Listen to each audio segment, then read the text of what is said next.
Упрыгожыць абласны цэнтр да свята тысячагоддзя такая задача стаіць перад прадпрыемствам «Камунальнік». Немалая роля ў гэтым працэсе адведзена кветкам, якія павінны з'явіцца на гарадскіх клумбах 1 мая. Вырошчваюць іх у аранжарэйным комплексе «Камунальніка». Справа складаная, з мікраскапічнага насення атрымаць вялікія і моцныя расліны. На данный момент это у нас бегония, посевы бегонии. Здесь уже видите, как эта стадия первоначальная, уже по истечении 3 недель появились молоденькие всходы. Насенне закупаецца ў Нідерландах, падбіраюцца тыя гатункі гібрыды, якія найлепей прыстасаваны да гарадскіх умоў. Напрыклад, цинерарыя не баіцца холаду. Яе можна высадзіць на вуліцы пры тэмпературы +5. Але асноўную масу кветак складаюць іншыя даўно правераныя віды. В основном будем использовать петунию, бегонию, растения, которые уже проверены и устойчивы в нашем именно городе.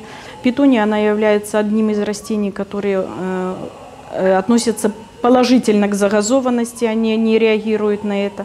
Таксама на гарадскіх вуліцах з'явяцца калібрахоа, дыхондра, тагеціс, калацэфалус і іншыя кветкі з экзатычнымі назвамі. Кампазіцыі з іх можна будзе побачыць не толькі ў турыстычных районах Бреста. Цветочные композиции у нас в основном расположены в центральной части города и основные магистрали города.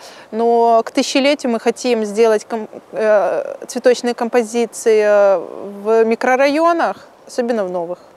Звычайна ў кветкава-аранжарэйным комплексе «Камунальніка» вырошчваецца каля 800 000 кветак у год.